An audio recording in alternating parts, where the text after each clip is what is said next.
Next మనకి ఎంజైమ్లో భాగంగా enzyme సహకారకాలు. అంటే ఎంజైమ్ సహకారకాలు అంటే ఎంజైమ్ క్రియాశీలతను మనం గమనించాం. ఎంజైమ్ వాటి యొక్క పని అనేది ఒక రసాయనిక చర్యను వేగవంతం చేయడానికి లేదా పదస పదార్థాన్ని ఉత్పన్నంగా మారేటువంటి ప్రక్రియలో అది ఉత్ప్రేరకంగా మనకు ఒక ఎంజైమ్ అనేటువంటిది తోడ్పడుతుందన్న. అయితే ఆ ఉత్ప్రేరకంగా తోడ్పడేటువంటి ఎంజైమ్ మనకు ఎంజైమ్లో ఉండేటువంటి అంశాలు మనకు సాధారణంగా ఏమన్నాం, ఎంజైమ్లన్నీ ప్రోటీన్లు, ప్రోటీన్లన్నీ ఎంజైమ్ కావన్నాం. కానీ ఎంజైమ్లు ప్రోటీన్లు అన్నాం. అంటే ప్రోటీన్తో పాటుగా ఎంజైమ్లలో ప్రోటీన్తో పాటుగా అదనంగా ఉండేటువంటి సముదాయాలను అంటే ఎంజైమ్ క్రియాశీలతలో పాల్గొంటూ ఎంజైమ్లో ప్రోటీన్తో పాటు అదనంగా ఉండేటువంటి అంశాలను సహకారకాలు అంటారు. ఇది ఒక ఎంజైమ్ అనుకుంటే ఎంజైమ్లో ఉండేటువంటి ప్రోటీన్ భాగాన్ని ఎంజైమ్లో ఉండేటువంటి ప్రోటీన్ భాగాన్ని అపో ఎంజైమ్ అంటాం.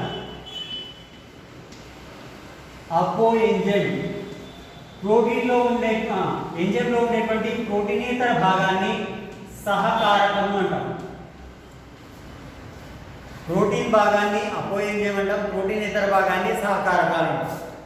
ఆ సహకారకాలు ఎంజైమ్లో ఉండేటువంటి సహకారకాలు అంటే ప్రోటీన్ కాకుండా ఇతరత్ర విస్తరించి ఉండేటువంటి అణుఘటకాల్ని లేదా రసాయనిక పదార్థాలని సహకారకాలు అంటాం. ఈ సహకారకాలు ప్రధానంగా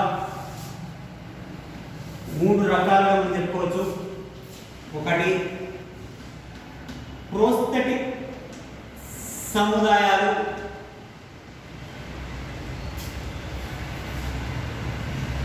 ప్రోస్థెటిక్ సముదాయాలు సహ ఎంజైమ్లు, లోహ అయాన్. ఫస్ట్ మనం ప్రోస్థెటిక్ సముదాయాలు. ప్రోస్థెటిక్ సముదాయాలు అంటే ప్రోటీన్ భాగానికి దృఢంగా అంటిపెట్టుకొని ఉన్నటువంటి మనకు ప్రోస్థెటిక్ సముదాయాలని కూడా మనకు కర్బన పదార్థాలు లేదా కర్బన సముదాయాలని చెప్పుకున్నాం. కర్బన పదార్థాలు, ఆ పదార్థాలు ప్రోటీన్కు దృఢంగా అంటిపెట్టుకొని ఉంటే వాటిని మనం ప్రోస్థెటిక్ సముదాయాలు అంటాం. అంటే ప్రోటీన్ భాగానికి దృఢంగా అంటిపెట్టుకున్నటువంటి కర్బన సముదాయాల్ని లేదా కర్బన పదార్థాలని మనకు ప్రోస్థెటిక్ సముదాయాలు అంటాం. ఈ ప్రోస్థెటిక్ సముదాయానికి ఎగ్జాంపుల్గా మనం చెప్పుకుంటే మనకు నీటిని విచ్ఛిన్నం చేసేటువంటి హైడ్రోజన్ పెరాక్సైడ్,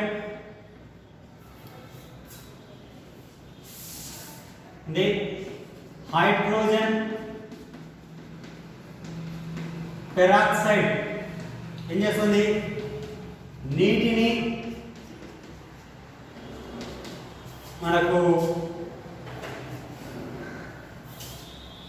హైడ్రోజన్ పెరాక్సైడ్ నీటిని మరియు ఇది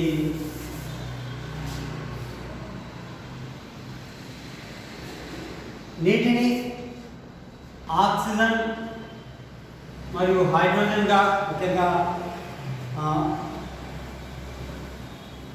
హైడ్రోజన్ పెరాక్సైడ్ మరియు నీరుగా మనకు విడగొట్టేటువంటి హైడ్రోజన్ పెరాక్సైడ్ లేదా కేటలేజ్ లాంటి ఈ ఎంజైమ్లలో హీమ్ అనేటువంటి సముదాయం ఉంటుంది. ఇది మన ప్రోస్థెటిక్ సముదాయం. అంటే ఎలాంటి ఎంజైమ్లు అంటే జల విశ్లేషణ చేసేటువంటి లేదా నీటిని విడగొట్టేటువంటి ఎంజైమ్లలో ఇది హైడ్రోజన్ పెరాక్సైడ్ లేదా కేటలేజ్ లాంటి ఎంజైమ్ల లోపల హీమ్ అనేటువంటి సముదాయం ఉంటుంది. దాన్ని మనం ప్రోస్థెటిక్ సముదాయం అని చెప్పుకుంటాం. అలా కాకుండా మనకు సహ ఎంజైమ్లు కూడా కర్బన పదార్థాలే. కాకపోతే ఈ ఎంజైమ్కు మనకు తాత్కాలికంగా లేదా వదులుగా అతుక్కొని ఉండేటువంటి కర్బన పదార్థాలని సహ ఎంజైమ్లు అంటారు. కొన్నిసార్లు ఈ సహ ఎంజైమ్లు అనేటువంటి మనకు ఎంజైమ్ల లోపల ముఖ్యంగా అవి విటమిన్లుగా విస్తరించి ఉండవచ్చు. దానికి మనకు ఎగ్జాంపుల్ NADP మరియు NAD+ లోపల మనకు నియాసిన్ అనేటువంటి విటమిన్ ఉంది.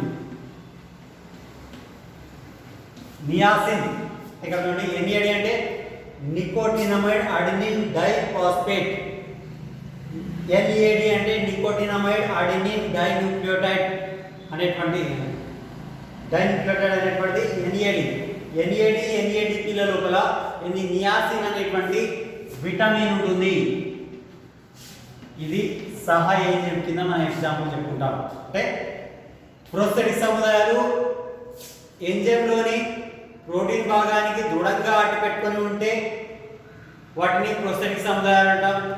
ఆ ప్రోటీన్కు ఎంజైమ్లోని ప్రోటీన్కు మనకు వదులుగా అతుక్కొని ఉంటే, ఎంజైమ్లోని ప్రోటీన్కు వదులుగా లేదా తాత్కాలికంగా అతుక్కొని ఉండేటువంటి కర్బన పదార్థాలని మనం ఇక్కడ ఏమనాలి, సహ ఎంజైమ్లు అంటాం. ఎగ్జాంపుల్ నియాసిన్ అనేటువంటి విటమిన్ NADH లోపల విస్తరించి ఉంటుంది. ఇంకా లోహ అయాను అంటే కొన్నిసార్లు మనకు ఏదైతే ఎంజైమ్ యొక్క క్రియాశీల స్థానం ఉందో ఆ క్రియాశీల స్థానం ఏర్పరచడం లోపల లేదా క్రియాశీల స్థానం ప్రదేశాల లోపల కొన్ని లోహ అయాన్లు అతికి ఉండి ఎంజైమ్ క్రియాశీలతను ప్రభావితం చేస్తాయి. ఇవి కూడా మనకు కర్బన సమ్మేళనాలు లేదా ప్రోస్థెటిక్ సముదాయంలో కానీ సహ ఎంజైమ్లో కానీ ప్రోటీన్తో పాటుగా ఉండడం వల్ల ఎంజైమ్ ఉత్ప్రేరక చర్యల్లో భాగంగా ఇవి వినియోగపడతాయి.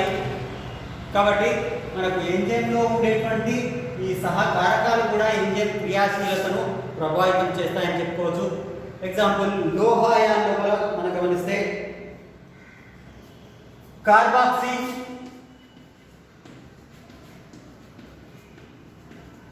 పెప్టిడేజ్ అనేటువంటి ఎంజైమ్ లోపల జింక్ అయాన్ అనేటువంటిది ఒక సహకారకంగా విస్తరించి ఉంటుంది.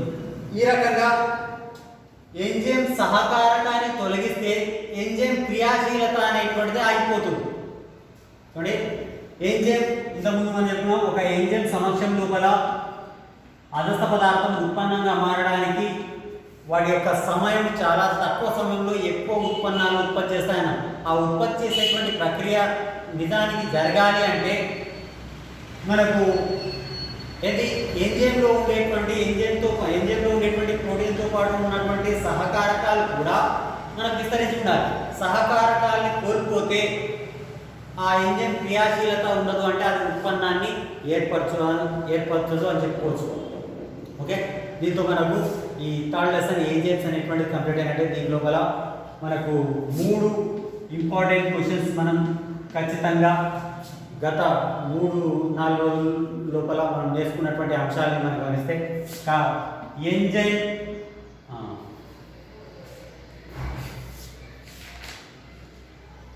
ఇది ఎంజైమ్ నిరోధకాలు ఒకటి, ఈ ఎంజైమ్ సహకారకాలు, ఎంజైమ్ చర్యా యాంత్రికం. ఈ 3 క్వశ్చన్స్ ఖచ్చితంగా నేర్చుకోవాలి. ఖచ్చితంగా యాన్యువల్ ఎగ్జామ్ లోపల ఖచ్చితంగా ఒకటి వస్తుంది. ఇది ఈ ఎంజైమ్లో నుంచి